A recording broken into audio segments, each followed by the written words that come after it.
Hello everybody, all my very dear audio friends around the globe. It's me, Paul. Welcome back to my studio, Warsaw, Poland, and to my humble YouTube channel. I have just got back from Zurich, Switzerland. I've been doing some great surround immersive audio there for just one day, but it was crazy nice. I can't tell you any details, NDA.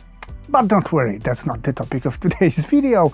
Today we're gonna talk about AI mastering. Yes, another video from my AI Watch series. I'm trying to grasp what's there in the world of ever expanding AI, and Diktatorial is something quite special because it's not only an AI system for online mastering, it can communicate with you using words.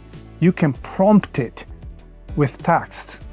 So it's very much like you were dropping an email to your mastering engineer, and it sounds very human-like, and it brings some different kind of quality into the AI music world. That's what I believe, and that's what I'm gonna check out today to learn whether another group of people, mastering engineers, are even more endangered.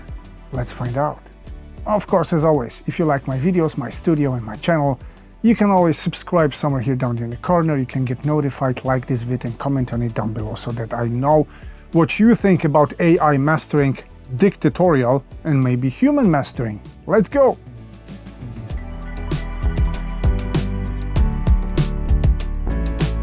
Okay people, this is Diktatorial Online. Music mastering instantly, virtual sound engineer for perfect audio. Upload your track, describe your sound with text prompts. This is what I'm interested in. Here are AI mastering free, and the way we're gonna do it is that you might remember even this. I tested out Master Plan plugin for you. You're gonna find a video about it here. It's a great plugin actually. And then I compared it against my manual master and the raw mix. And here is the Diktatorial additional track. So we're gonna compare my manual master, mainly, maybe less master plan, but just my manual master with what Diktatorial did. And this is the dashboard. I will upload the track, which is here. It's from an animated series called She, Cat and Him. And this is the loudest part. And now I can simply start mastering, so I will. Oh wow, this is cool. Tip: when exporting your mix, make sure to avoid clipping and distortion. Deliver your mixes in the quietest form possible. Obsess over LFS and instead focus on creating a well-balanced mix that is non-over-processed. Alright, so the raw mix is very dynamic, no dynamic control, no loudness control, nothing. Very natural sounding, not a hint of mastering. And mastering is enabled. It chose a fragment for me to simply play to me. Let's make it warm, vintage, and loud, simply. I got it. Let's listen to it.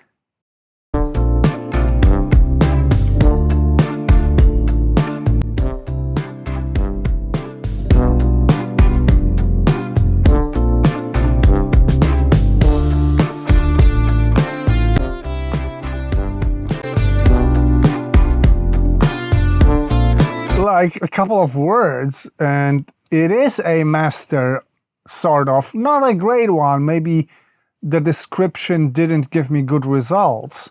What is really cool is also that I can make it kind of manual. I've got parameters here. The first one is analog warmth, so let's say low end.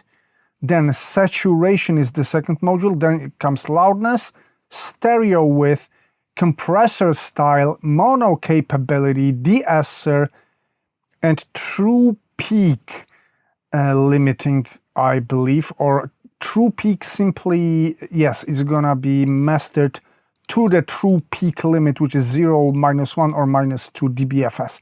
So I can make it here, I can choose it here, and then he's gonna do the auto mastering for me. So it's like double stage AI mastering. First stage is this on the left and here, which is also AI, I suppose, but you can AI the AI here, so you don't have to choose any of these. You can simply prompt it, and I will prompt it again.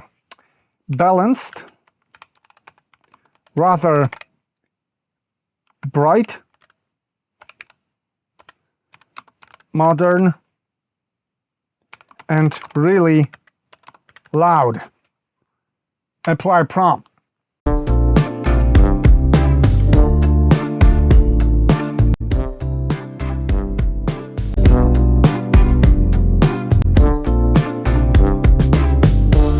Modern, quite bright,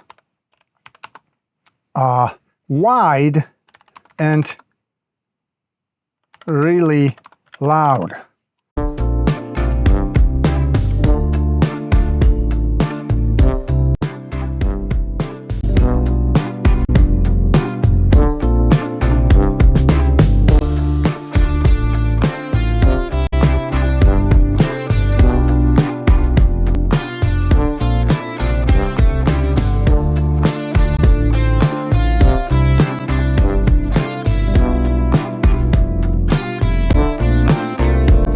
Yes, the third one is my favorite one for now. Modern, let's add saturated. Quite bright, wide, and really loud. Let's go for this. Each run takes around 40 seconds, which is absolutely beyond any human intervention. Time, like if you send it to a mastering engineer, expect to wait a day or two before you get your results back. And this is crazy, yeah, because it's so instant, like with every AI, of course, but it amazes me every time. Let's play this.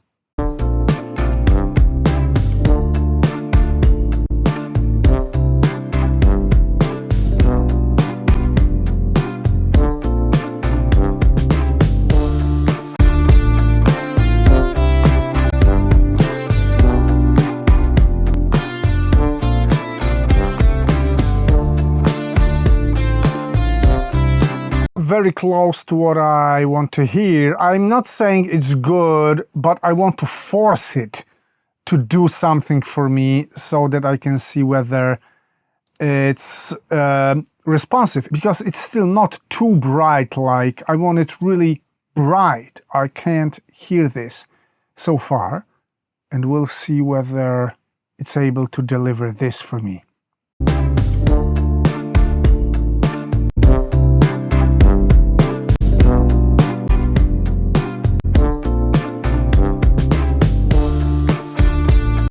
No, you know what? We'll stick to this, and I won't do any manual revision of this. This is like a fully remote job for my mastering engineer. I want it delivered based on my email feedback. Let's go. You know what? Let's prompt it once again. I did a new clean version of a project. I chose a master from the previous group, but I would still give it another clean go so that I'm not even comparing against anything that I had before. Modern, saturated, crisp, clear and present, solid, low end.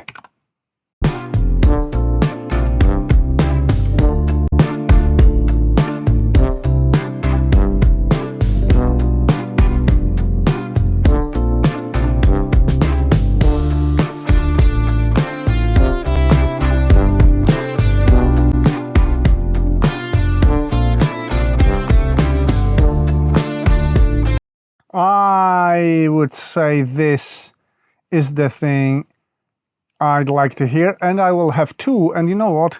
I'm gonna choose my favorite from these two to compare it against my manual master. yeah, that's what we're gonna do. Okay, I can see that surely it's not as much limited as I did it manually. That's what I was kind of missing with dictatorial a bit, but let's compare these two.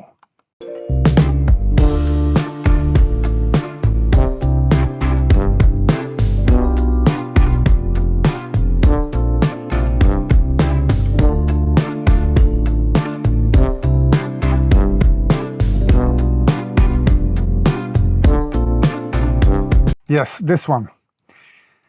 The first version should be better. I will measure it now with U-lean, so it's the same as my manual in terms of loudness. Alright, my people, they are exactly same loudness right now. So now we're ready to compare the manual versus dictatorial. Let's go.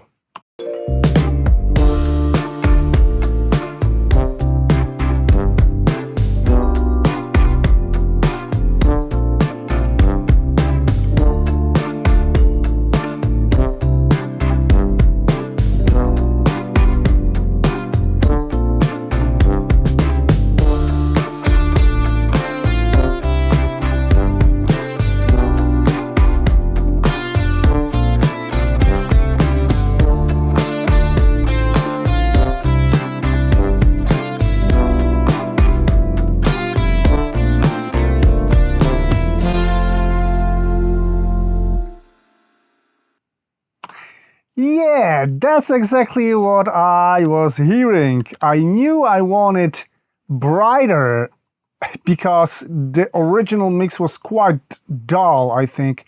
Maybe I would even say it's a mistake, a bit of mistake on the mixing stage that I made it 2 or 3 dB too dull, but still, I wanted dictatorial to brighten it up for me.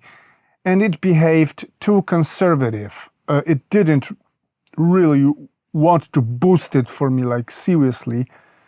And that's my main objection. That's my main issue with dictatorial. So am I happy with this master? In terms of stereo field, loudness, dynamics, well, it could have been a bit more limited, compressed and limited, sure, but it's not enough bright. And that's the thing. Let's listen again maybe to the beginning.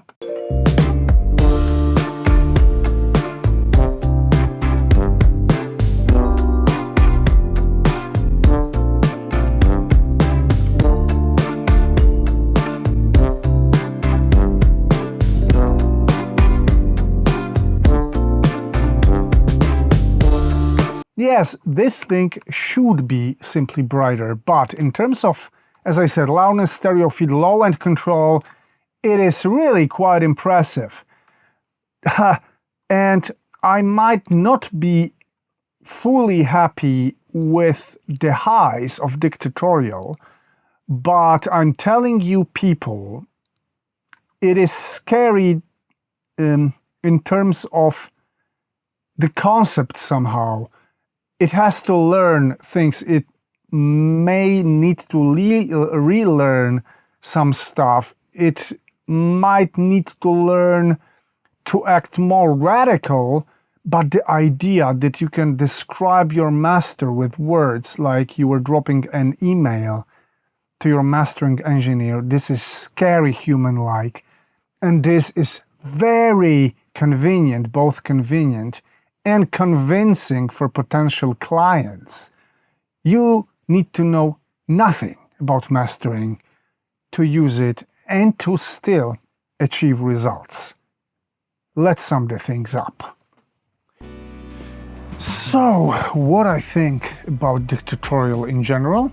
Well, I said it already, not fully there, though the concept and the way it communicates with the user and the way the user can make his feedbacks and adjustments, well, this is more than interesting.